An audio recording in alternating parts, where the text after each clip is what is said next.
Good evening, everyone. Thank you so much for joining us tonight, and welcome to the Thrive at Queens webinar. My name is Dorina. I use she, her pronouns, and I'm the Transition and Engagement Lead at the Student Experience Office this summer. I'm a student at Queens, and I'll be going into my 5th year of the concurrent education program, and I'll be your host for this webinar. Please note that this webinar is being recorded and it's going to be available to be viewed on the Student Experience Office YouTube channel within the next few business days. Next slide, please.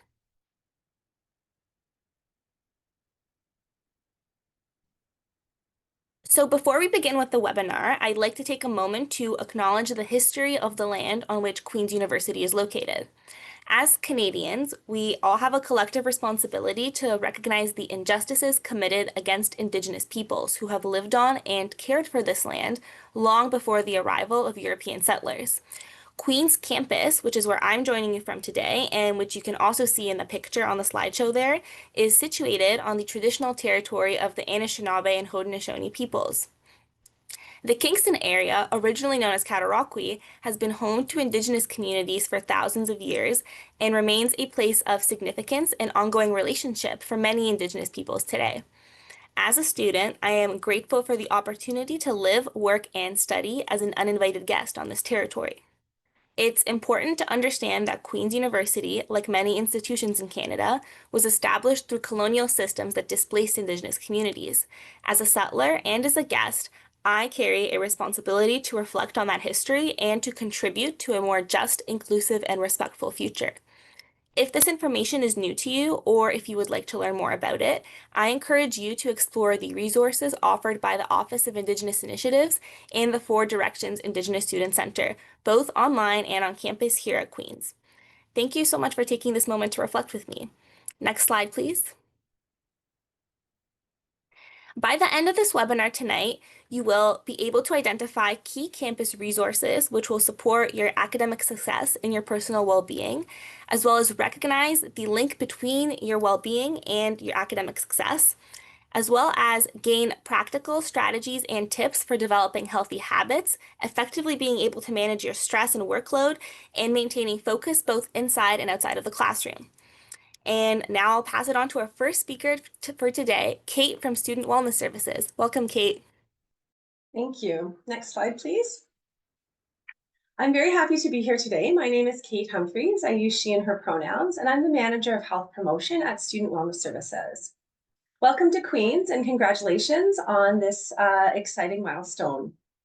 Student Wellness Services is your on-campus health and wellness resource. We are a full-service integrated support for students, and we aim to provide services that are student-centered and achieve all of the needs that students would have here at Queen's. Specifically, we offer medical services, including appointments with a variety of primary healthcare providers, physicians, nurse practitioners, as well as with a very nice team of nurses and lots of referrals to specialists in the Kingston community. Our mental health team is also a great resource for all students with a variety of professional therapists that provide both crisis support and acute care support, as well as support students with long-term support referrals, depending on the needs that they have. We have another team here that works with us that's the accessibility services team.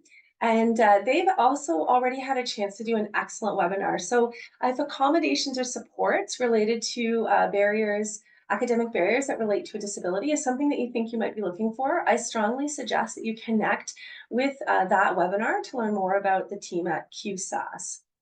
And finally, the team I work with, Health Promotion, offers a lot of excellent peer-to-peer opportunities for students and lots of professional support as well. Next slide.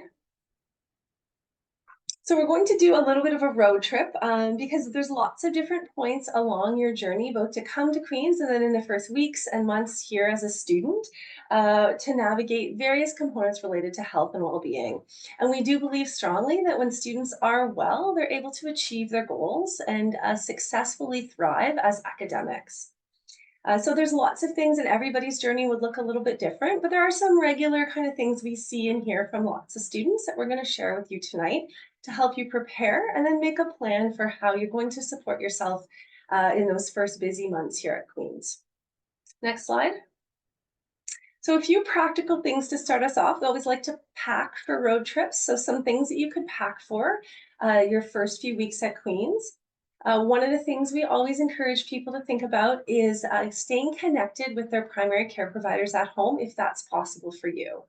Recognize it's not possible for everybody, but if it is, it's definitely a nice piece to ensure you have continuity of care.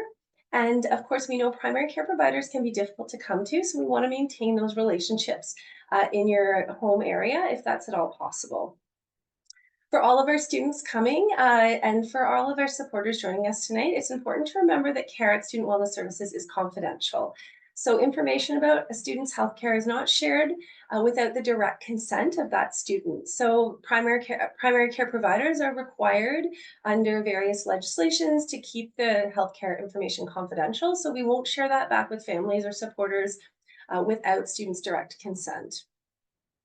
A few things to pack. So your health card, either your Canadian health card, so an OHIP card or similar, or a plan to purchase health insurance if you're coming from another country. So the University Health Insurance Plan, or UHIP, is important to have. These are your access into primary care and a really important part of something to bring with you to campus.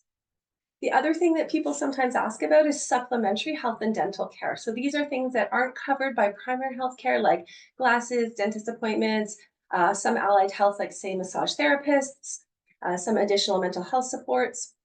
And so it's important to know how that works. And if you have all undergraduate students are enrolled into a plan that's managed by the student government, some folks might have additional support through families, and it's important to check in on what's provided and make a decision that's best for you about how to access and make sure you know how to submit claims. Finally, we always encourage students to pack some, basic self-care items, as well as making a plan, which is what we're going to talk about a little bit more tonight, to take care of yourself proactively as a university student. Next slide. A few things around prescription medications that can be really important as part of that plan. One is if you are taking prescription medications, you should plan to bring a 3 month supply, if at all possible, or potentially even more. And you should plan to transfer your prescriptions to a local pharmacy if you think you're going to need refills while you're here at Queen's. If you're coming internationally, you're going to want to make a plan to get a Canadian prescription. So bringing the required medical record so that you can visit one of our providers and get a prescription to support you. Or if possible, to bring a supply that will support you until your next home visit. Next slide. Another really important component is getting routine up-to-date vaccines, including any measles vaccines that might be needed, and meningitis B. So this is different than the meningitis vaccine that most people receive as children. Meningitis B is not part of a routine vaccine schedule, but it is something that we highly recommend for post-secondary students because there's an additional risk with the environment, especially those living in close quarters. So please check with your local healthcare public health unit or your primary care provider to be sure you have your immunizations all in hand. Next slide. One of the things you can also do to get ready to come is to create an account and download the app that we use at Student Wellness Services to book appointments. This is called the TELUS Collaborative Health Record, or CHR. We have lots of information online about this. It can be downloaded quite easily, and you can get that set up so that you're ready to use that. We also accept bookings by phone and through walk-ins, but lots of students appreciate the ability to access this care online. Next slide. So a few things that many students talk about in terms of making sure that they are prepared with some essentials for the first few weeks and months of their road trip or their first year as a student. And one thing a lot of students tell us is social connection. So there's lots of people who won't know anybody or won't know too many people, but we all need to find some social connection. And we strongly recommend you think about how you're going to connect with others during these first few weeks and months, making a plan to get involved with things that interest you.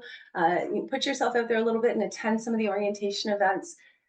It's absolutely okay to feel a little bit homesick or be a little bit worried about connecting with others, but continue to try and push and develop those connections. And that little icon I have at the bottom I'm a bit of a person. It gives you just a list of different places that you might find community or connections. Next slide.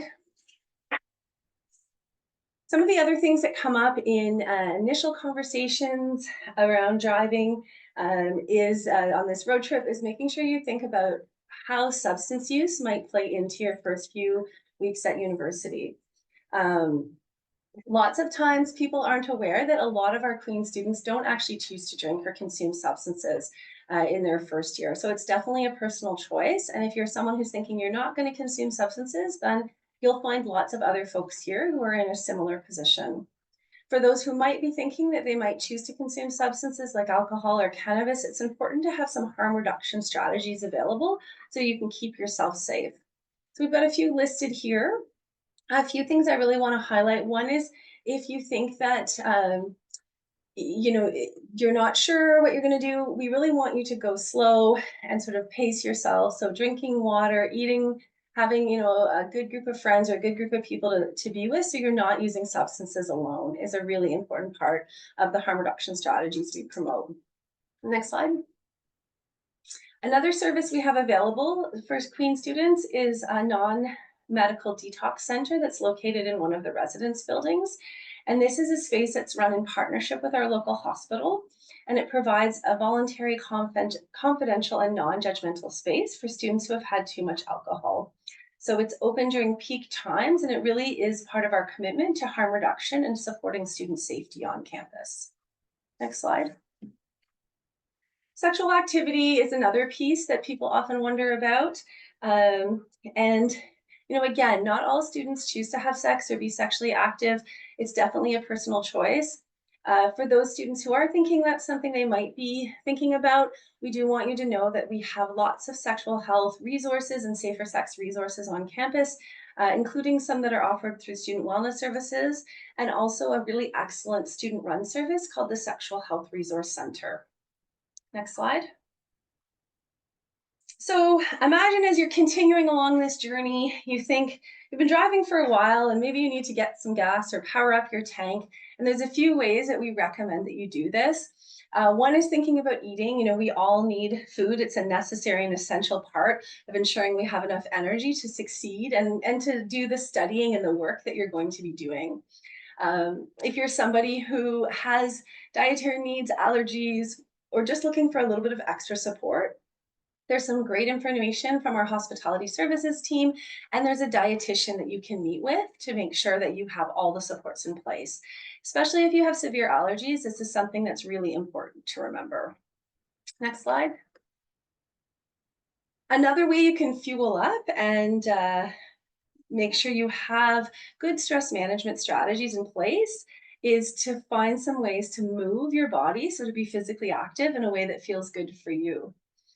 So sometimes it's important to think about, what are some things you might be able to pack to bring to university to help you do this, as well. What are some resources either on campus or in the community here in Kingston? This could be, as simple as a walk down by our beautiful Lake Ontario waterfront.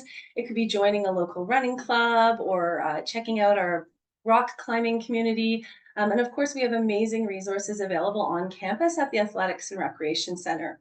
Intramural sports, a pool, lots of drop-in opportunities, some great fitness programs, some classes. So really think about what works for you and don't be afraid to try some new things as well.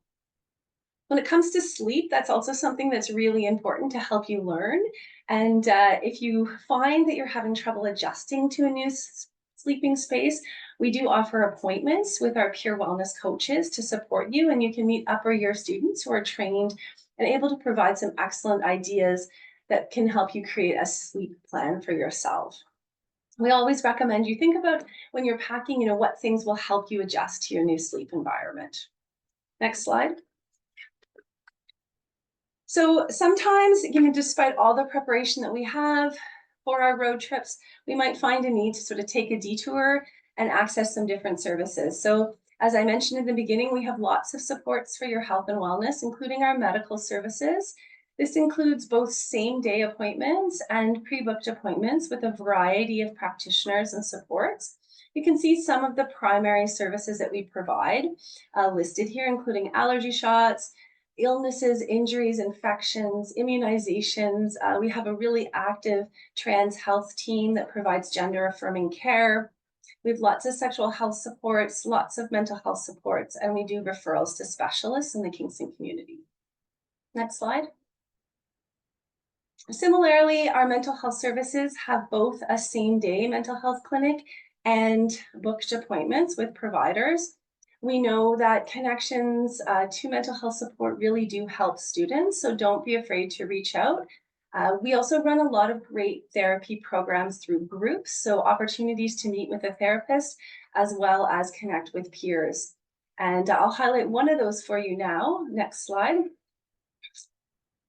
which is a program specifically for first year students. So this Navigating First Year Frenzy group is a great opportunity to learn from some of our excellent therapists that have a focus on first year students. Next slide. So as I said, you can book medical and mental health appointments online through downloading the TELUS Collaborative Health Record or CHR Connect app. You can also do this by phone. We don't mind a phone call at all, or coming in person to Mitchell Hall, which is one of our big campus buildings.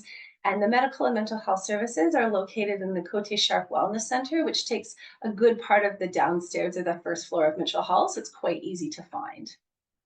Next slide. Health promotion services. We are located in the newly renovated student service building, which is called the JDUC or the John Deutsch University Center, up on the 4th floor. And we offer lots of excellent supports, as well as a friendly space to connect with a peer wellness navigator, maybe grab a snack. We run a lot of great food programs. So if you are living off campus and you're looking to connect maybe with some cooking classes or some other skills, and of course, we have programs like our therapy dog that some students enjoy coming to see Oscar. But do consider popping up to see us on the 4th floor. We'd love to connect with you, answer any of your questions, and provide you with that support while you're here at Queen's. Next slide. I mentioned my colleagues at Queen's Student Accessibility Services at the beginning. They're a really, really important service. And again, if you're looking to access accommodations, please do reach out, get logged into their student portal, get your documentation in, and get that first appointment with your academic, or so your student accessibility services advisor for your academic accommodations. And they have another SOAR webinar. So if this is something you haven't seen yet, I would strongly recommend you go and check out that webinar recording. Next slide. So again, thank you very much for your time, for joining us tonight. I genuinely want to express how excited we are to see this incoming class of students come to campus in just a few sort of short weeks ahead. We genuinely care about you and your well-being, and we encourage you to reach out for any supports that you might need while you're here on campus. The next slide, please. So some great ways to do that, like I said, is through our phone or coming in person. We also have a really excellent website that you can check out, and then some really great social media that is run primarily by our student staff with professional support. So peer-led, professionally supported student media. So thank you so much. We really appreciate you coming to learn of these different important wellness resources, and I will turn it over now to my colleague, Leslie. Next slide, please. Hello, my name is Leslie Patterson. I'm the manager of one-to-one programs at Student Academic Success Services. We are located just across the road from where Kate was saying Mitchell Hall is the big building on campus, and we're in Stauffer Library, which is another building that you'll surely get to know while you're here. We're kind of hidden at the back, so if you are looking for this support that I'm about to describe, go in the main doors and keep walking and someone will be there to greet you. So in this presentation, I'm going to give a sort of general overview of what we offer here at Student Academic Success Services, which we call SASS. And if you have questions, please email this address that's on the slide, and we'd be happy to answer them, as well as at the end of this session, but beyond that. Okay, so as you start your first year here at Queen's, you might be asking yourself these questions. What does it mean to be successful at university? And how do you know what skills and strategies will get you there? And so on top of the things Kate was talking about, SASS is here to talk to you about specific strategies to help you be successful academically. So we offer writing and learning support throughout your time here at Queen's, not just your first year. And we're here just to support you. So how can we help? We have sort of three main categories. We have online guides and oh, sorry, I'm not saying next slide. I'm so sorry. Yes, so it's the one that says sas.queensy.ca at the very bottom. I think it's in not the next slide, but the one after. Yes, that's where I am. All right. So we have online guides and tutorials on our website, which is posted on this slide here. You can access these anytime. If you're working late or you're on a deadline and our office is closed, you can still get that advice that you need in our online resources. I'll show you exactly where those are in a little bit. We also have workshops. This is a great way to meet people who have similar questions, including upper year students who, might have some tips for you as they host a lot of our skills workshops. It's also a more interactive way to sort of learn about the basics of succeeding academically at university. So absolutely check those out. And finally, we have professional coaching staff and peer volunteers who offer free support with writing, academic skills, and academic English. You can get support for any course in any discipline with all types of skills and assignments. Some of these include reading, note-taking, presentations, time management, and essay writing, and more. So what can you do now if you'd like? I'll in a future slide, you can link and you can register for our self-booking system now. And you can book an appointment if you have a Queen's email address. So, if you would like to book for October now, actually our schedule's not up, but very soon you'll be able to do that just so that when things start to get busy, you have a person that you can check in with. You can also look at our events and our workshops on our calendar and put them in your calendar. What can parents do? Remind your students that we're here and we're free, and it's never too late to get back on track. Next slide, please. And so if you could press play on this video, this is our website, and I'm just going to sort of talk you through how we find things on it. So these are our main headings here. You can scroll down to book an appointment. This page here outlines the types of appointments that we have. We have peer appointments, as I mentioned. We have academic skills appointments. We have support for students who are multilingual, and we have writing support. So all of those can be found and booked and canceled and changed through this page here that it takes you to. And this is the website that I mentioned you should register for now if you think you might be interested in coming to an appointment. If you would like to see our events calendar, you follow the events link. As you can see right now, it's summer, there's not much going on, but you can go back a little bit and see what it normally looks like, which is quite busy. There's usually something a few times a week, different sessions that are drop-in, and you can sign up for appointments too. Yeah. And here, this brings you to our online guides and tutorials page. There are lots of them. There are many writing resources here. You can learn what a thesis statement is. You can learn how to take notes and more.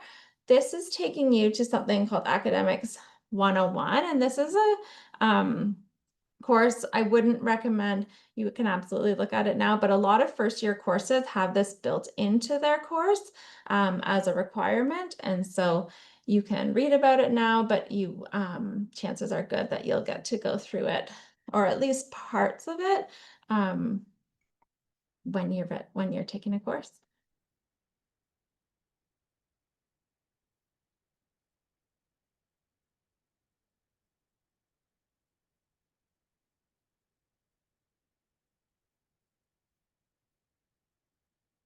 Is it frozen? Okay, next slide, please. All right, so as I mentioned, one of sort of the three tiers of or groups of support that we offer are one-to-one programs.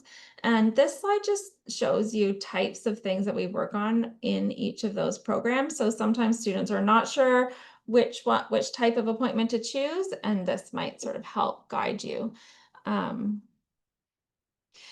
A lot of things that we hear from students as sort of top concerns, especially in first year, is about managing time and managing workload. We also hear students feeling stressed because they need to get good grades and maintain their scholarship or their funding. Other people say, I spend so much time studying and I'm still not getting the grades I want. So for all of these things, come and see us. Other things on this list of what we hear from students are that I have a big assignment coming up and I don't know where to start and I just keep putting it off. That is normal. Again, we're here for you. There's lots of reading. You're not sure what to sort of prioritize or how to get through it. Come and see us. And I get distracted while I'm studying by my friends, by stuff online, by my phone. It's really tough to get work done. So these types of comments are echoed in surveys from residents in the Faculty of Arts and Science in previous years. So real students are saying these things in their surveys. And that is what we're here for. The top sort of responses or concerns are always managing time and managing workload. So we've got you for those things. Next slide, please. So I have a knowledge quiz.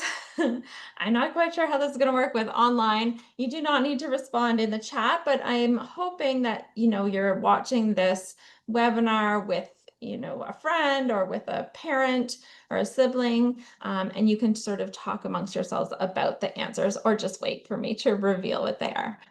Next slide, please. All right, so what is one important factor that improves students' GPA?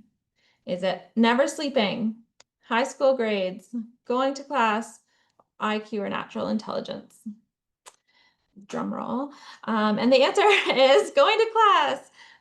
So if that wasn't clear, going to class. Your professor directs you to what's most critical during lecture and discussions with peers, and this helps you consolidate your knowledge. So it helps you know what to study and helps you sort of think about what you're learning a little bit deeper. Oftentimes people think that, your intelligence or your IQ is the most important, but that's really not the case. All the people coming to Queen's are good students. You're at Queen's for a reason. You're really strong students and should not worry. We're here to support you sort of with the transition. It's really the little things that will make a difference here at university. And as I said, we know you're excellent students, which is why you are coming to Queen's and not Western. Next slide, please. All right, so Queen students say the hardest thing about university is class sizes, writing essays, reports, and papers, having nowhere to study, and managing time. And if you were listening ahead of a few slides ago, I sort of revealed that managing time is the hardest thing, but this is something you can control. You've probably already learned and used some good habits in high school, but they might need to be adjusted as you transition to university, and we can help you with that. All right, next. So we recommend students spend how many hours per week on each course, including class time? This is a tricky one. So 4 to 6, 8 to 10, 12 to 14, or 170. Maybe I'll give you a second to think about that one. All right. So the answer is number 2, 8 to 10 hours. So if you have a 3-hour class, you would be spending about 5 hours a week doing readings and coursework for that course. So you might look at your schedule and think that, oh, I have like all of this time, but in fact, when we develop the courses, we sort of build in that time outside of class. So that being said, success at university does not require that you spend every waking minute on academics. The goal is to get, a maybe 40-hour week in, which is very much like a full-time job. And if you come to us, we might tell you to make your schedule fit into what you might find, a full-time workload. If you're doing more than that on a regular basis, please come and talk to us about increasing your efficiency and staying on task, because that can sometimes get in the way. Next slide, please. How long maximum should you study for in one session before you take a break? Is it 30 minutes? Is it 50 minutes? Is it an hour and a half or 25 minutes? And this is a trick question because it depends. Peers and TikTok will have opinions on this, but everyone is different. So most people might find that an hour and a half is too long, but it's really about finding what works for you. We do recommend taking frequent breaks when you are studying, and that's sort of hopefully within your first semester or two, you'll figure out what works best for you. And this can also vary depending on what the subject is or the type of work that you're doing. Next slide, please. All right, so the best students know all the facts from their textbook from memory. True or false? And you may have guessed that it is false. Learning at university is not about cramming every last bit of information into your brain. It's, first of all, likely impossible for most of us, and it won't really help you when it comes to a test, where the questions ask you to sort of make leaps and connections based on what you're learning, not just sort of what's in the textbooks or what you have memorized. So again, come to a workshop or come see us for study strategies that will support you this semester with that. Next slide, please. All right, so students in science subjects never write reports or essays. True or false? And again, not sure how long to wait for this, to be honest, but it's false. Learning at university is not about cramming. Oh, sorry, sorry, it's not about, I'm reading the wrong notes here, but absolutely, this is false. So a lot of times people say, they didn't come and see us here at Student Academic Success Services to get support with their writing because it might not be something that we can help with, but it absolutely is. There is writing in science, especially reports, but at times there can be essays and there's always electives too. Next slide, please. All right, here. Okay. So next one, citing your sources and following academic integrity rules are important at university. What do we think here? All right. So absolutely, this is incredibly important. We have a set of rules at Queen's that you need to follow, and your professors will also sort of lay out some exceptions to rules or some more specific details in terms of things like using ChatGPT. That is dependent on what the professor decides. But absolutely, if you are not following the rules of academic integrity, like putting sources in your work, and giving credit where credit is due, then you can get in some big trouble. So please come and see us. We will help you make sure that your work is sort of well referenced as you're writing it. Next, please. ChatGPT is a great tool to help you succeed at university. Well, I would say that it's false.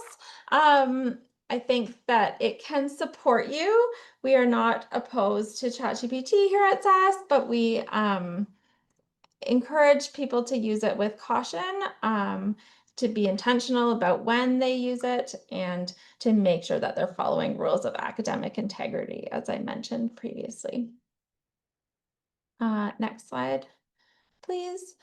All right, so if you want to learn any more about any of these topics, you can dive into our Academics 101 course. I know I mentioned don't do the one that we showed you earlier from our website, but you can do this one now, and it's in your on queue, and you will get recognized for that. So if a prof says, you need to do the academic integrity portion of this course for credit, it will recognize that, and if you do it now. So yes, go check it out. Next slide, please. I'm having trouble with my notes here. So SASS is hiring. We are hiring a couple of positions, but we are looking for a first-year blogger. And so if you're interested in learning more about that, you can follow the QR code on this slide, and you can apply by the end of the month. So, if you don't have plans tomorrow, get going on your application. And again, like everything I've talked about so far, please just email us if you have any questions. Next slide, please. So one thing I haven't talked about are our groups, and we have two of them at this time. One is an ADHD Skillshare group. And so the idea is that we build community and talk about academic skills at the same time. So if you would like to get more information, if you'd like to sign up for that, you can sort of register for the course following this QR code, but it doesn't mean that you're committing necessarily. It just means that once we have a group up and running, we'll reach out to you and see if you're still interested. We also have a group for students who have taken a gap year, and that's facilitated by us at SASS, but also somebody who recently took a gap year and sort of came back. So you'll have a peer support in that as well. Next slide, please. And yes, as I said, please contact us. We're here to support the students, and we have answers to your questions and many ways to get a hold of us. So don't hesitate, please. Thanks so much.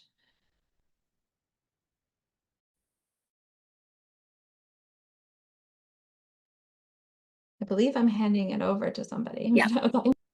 Sorry about that. Thank you so much, Leslie and Kate, for those presentations. That was super informative, and it's really great to see that there's so many opportunities for resources and support, including even some paid opportunities, experiential opportunities as well. So thank you so much for that. Next slide, please. So now we're going to be heading into the Q&A session of the webinar. What that means is that the Q&A box in the bottom right corner of your screen is totally open to you. You can put any questions you have in there, and we have a great team working here to answer them. There's an anonymous feature as well, if that makes you feel more comfortable. Feel free to pop in any questions you might have, and we'll just take the next few minutes here to answer them for you. Can I get the next slide, please, actually? Awesome. Thank you so much. So this is also a list of key resources that we're going to have up during the Q&A just for you to refer to them in case you have any more questions later on.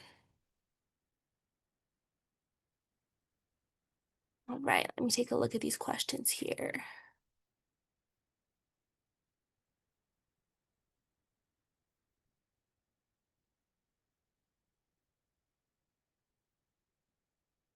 All right, I have a question for Leslie here. It's a question about SASS.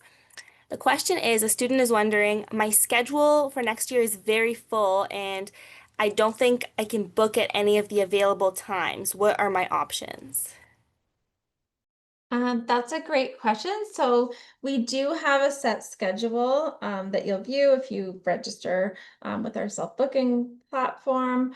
But we always try to accommodate students. So, sometimes students are overseas and on a different time zone. And so please, first of all, you can put yourself on our wait list, but second of all, you can reach out and we always do our best to find someone who can jump on the schedule and meet with you. Yeah, thank you so much for that response. That's great to know. The next question that I have here, I believe this is for Kate since it has to do with student wellness services.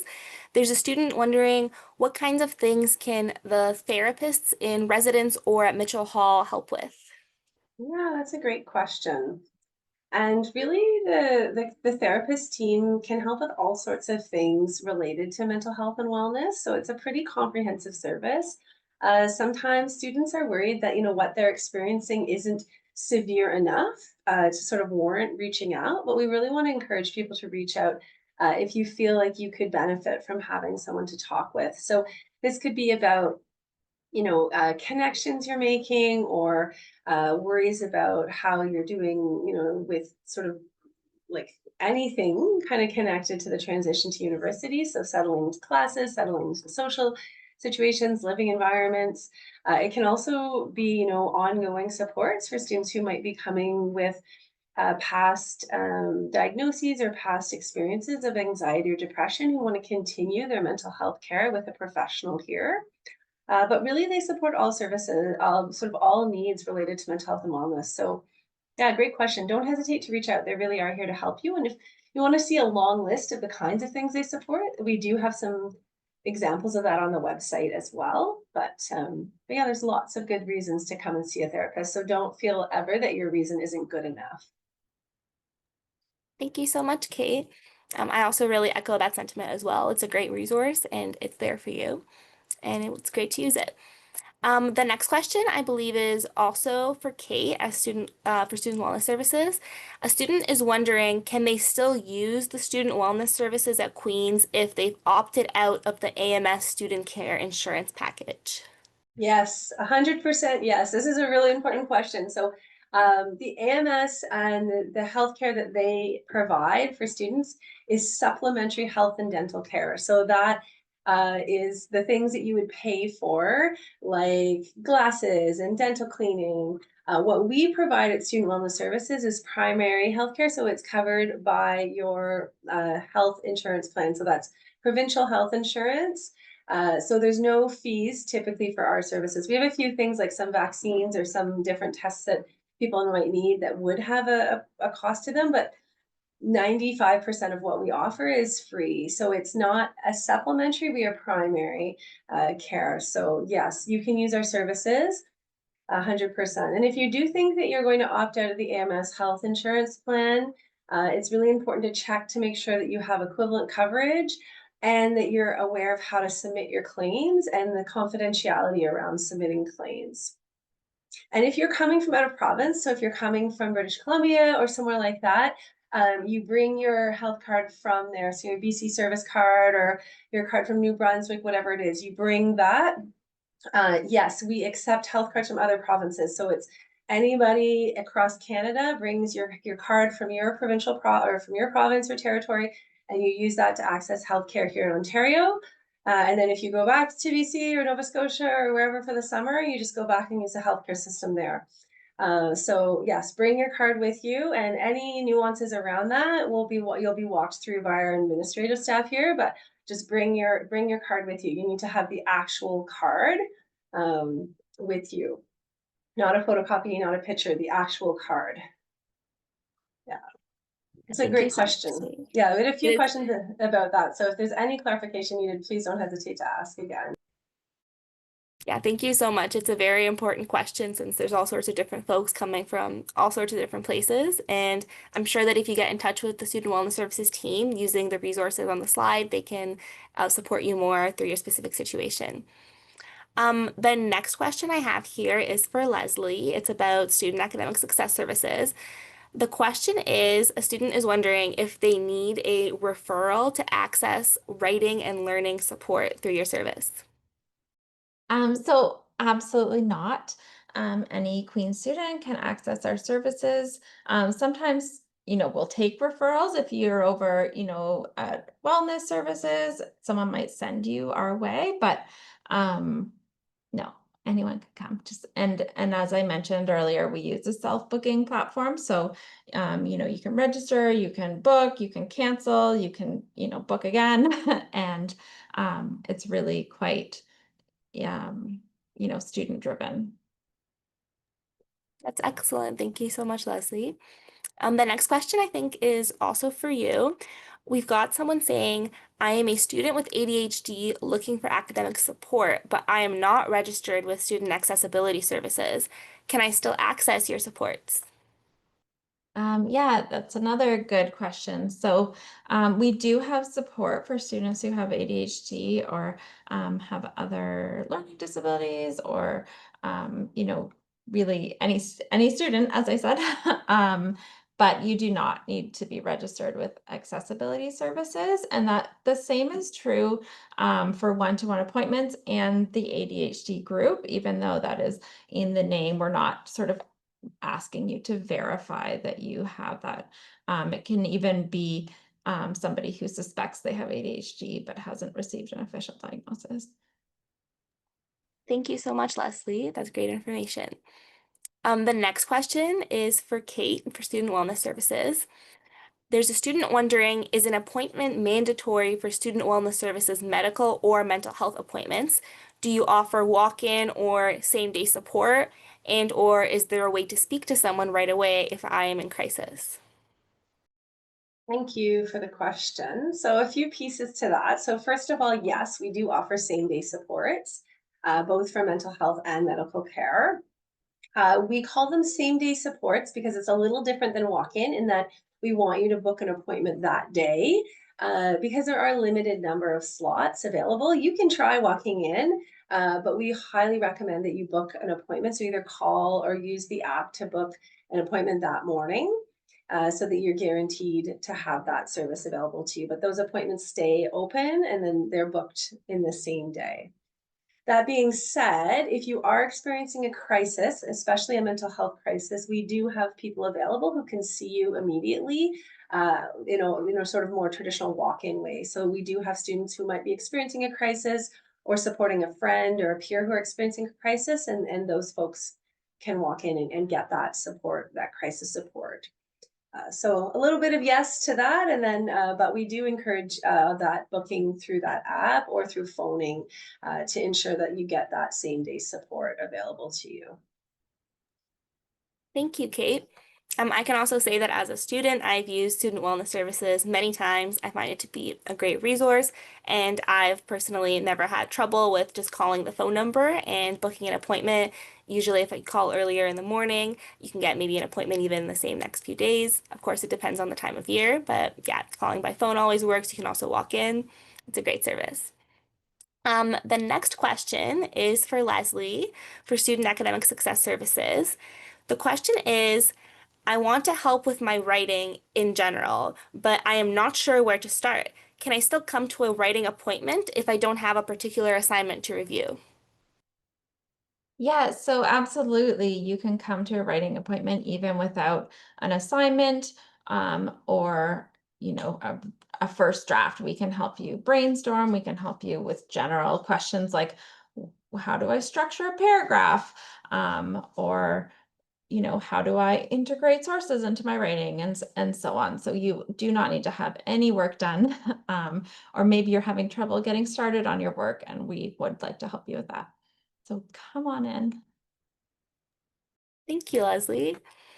Thanks for sharing that. Next question is for Student Wellness Services for Kate. There's a student that's worried about getting quote unquote frosh flu. And in general, the question is, how can I avoid getting sick at Queen's? I've heard that there's problems like frosh flu, meningitis B, COVID, etc., that can kind of get exacerbated from that university environment. Okay, so lots in there. So I mean, lots of people get viruses in the fall, right? Respiratory illness and different viruses are common, whether you're at school or at home or anywhere in that season in this climate. Um, Students living in close quarters and attending large classes are more susceptible to certain kinds of illnesses.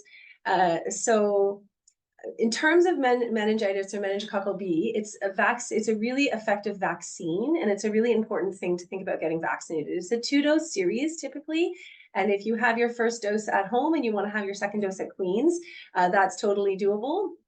Or you can have your second dose when you return back home. If you're planning to go home at the end of the semester, there's a pretty long time frame there, so lots of flexibility.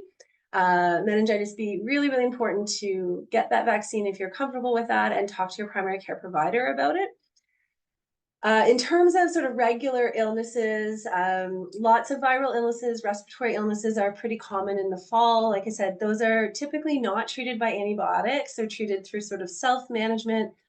We want to encourage you to continue to practice those good sort of hygiene pieces, like washing your hands before you eat, staying home if you feel unwell and really sick.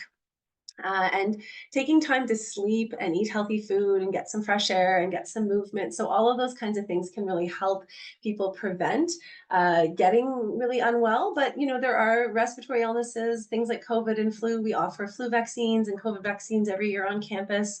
If that's something you want to get a shot vaccine, you can come and do that. And then, like I said in one of my earlier slides, we do recommend that you consider packing some self-care basics. So some acetaminophen or ibuprofen, Advil or Tylenol, maybe nasal spray or whatever you kind of like to currently use, so that you have those on hand. But we do have a lot of pharmacies. We have a pharmacy on campus. We have lots of pharmacies within, a 10-minute walk of campus as well. So it's quite easy to access those things if needed. But yeah, it's common for people to get sick, but I also think it's a bit of a myth that everybody's going to get, illnesses in their first few weeks at school. Good question. Thank you, Kate. I'll also add that the pharmacy you mentioned that's on campus, that one's located in the Queens Center building. It's right next to the ARC, the Athletics and Recreation Student Center. And if you're living on residence, that's super helpful because it is usually within walking distance of residents if you're on main campus. You can go in there, you can buy over-the-counter medications, tissues, things like that. I used that resource a lot in my first year and it was super convenient. And it looks like I think we only have time for one more question. So let me take a look here. Um, Okay, this one is for you, Leslie, for Student Academic Success Services. There's a student wondering if they can volunteer at SASS. Is that something that's possible to do? Yes, absolutely. Please come and volunteer with us. Yeah, so we have a whole sort of peer program. We have students in sort of upper year undergrad who volunteer to support students with writing, but you can get involved in other events.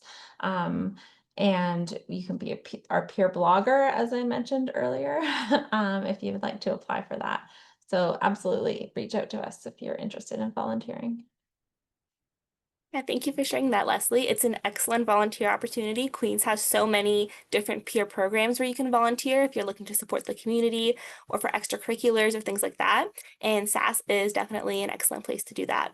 And Student Wellness Services also has some positions as well, health promotion, things like that. Yeah, we have about 120 spots a year, so it's great opportunities for students interested in future careers in health or helping professions. Great to know. Okay, so I think that's all the time we have for the Q&A, unfortunately. We recognize that we were not able to get to everyone's question. There were so many wonderful questions that I was scrolling through, and unfortunately, we only have so much time in this webinar tonight. But we do encourage you to visit those resources that are up on the slide there and get into contact with either Student Wellness Services or SASS if you have any more questions that they can help you with. Next slide, please. So just before we go, I wanted to remind you that there are still some exciting virtual events coming up this summer for incoming first-year students just like you, as well as for their parents and supporters. Currently, we're in the midst of summer orientation for academics and resources, or SOAR for short, As part of SOAR, we're having these webinars as well as some virtual events where you can meet other incoming students. So next week is actually the very last week of SOAR, and this Saturday is the very last virtual social. It's going to be a fun, free, camp-themed online event, and you can connect with other incoming students and start building your community before the fall. I would highly encourage you to join. It's super fun. You can also meet some upper year students there, some peer ambassadors that can connect with you and support you. And then we have some upcoming webinars next week. So here are the next two. On July 29th, we're having a living in residence webinar. I did see some questions in the Q&A that were about what living in residence will be like. So that's a great place to start, is attending that webinar. You can learn what to expect this fall if you're moving into residence, such as what supports are available to you, how the meal plan works, and what kind of events might be taking place in residence. Highly encourage registering for that webinar. On July 30th, we're hosting a special webinar for first generation students. So this session is designed to support students who are the first in their family to attend university. And you'll hear from staff and students in this session that were also first generation students themselves. You can learn from them about navigating this transition and what kind of resources might be helpful to you. So if this applies to you, if you're a member of this demographic, I highly encourage you to register, or if you can't make it, make sure to watch the recording online. It will be very helpful.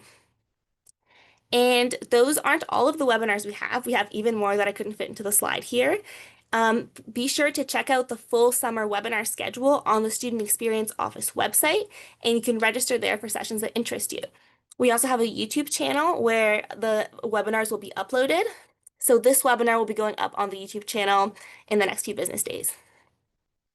And as I mentioned briefly already, next week is the very last week of SOAR. So something else that you should make sure to take advantage of is Viva Engage, which is our virtual community platform where you can connect with other first-year students in your program, as well as upper year peer ambassadors. And you can even book something called a coffee chat call with the upper year peer ambassadors for one-on-one conversations, which means you can basically ask these upper year students some advice about anything you might have, and they'll give you some personal, authentic advice about that. This opportunity will end next week, so if that sounds like something you're interested in, make sure to check that out and sign up before it's too late. And that's all from me. I really hope to see you on Viva Engage and the upcoming webinars. Thank you so much to our presenters, Kate and Leslie, today, as well as to our back-end support staff for answering questions in the Q&A box and for their time this evening. And thank you everyone for attending. I really hope that you have a great night, and hopefully we'll see you at our other summer events. Take care, everyone.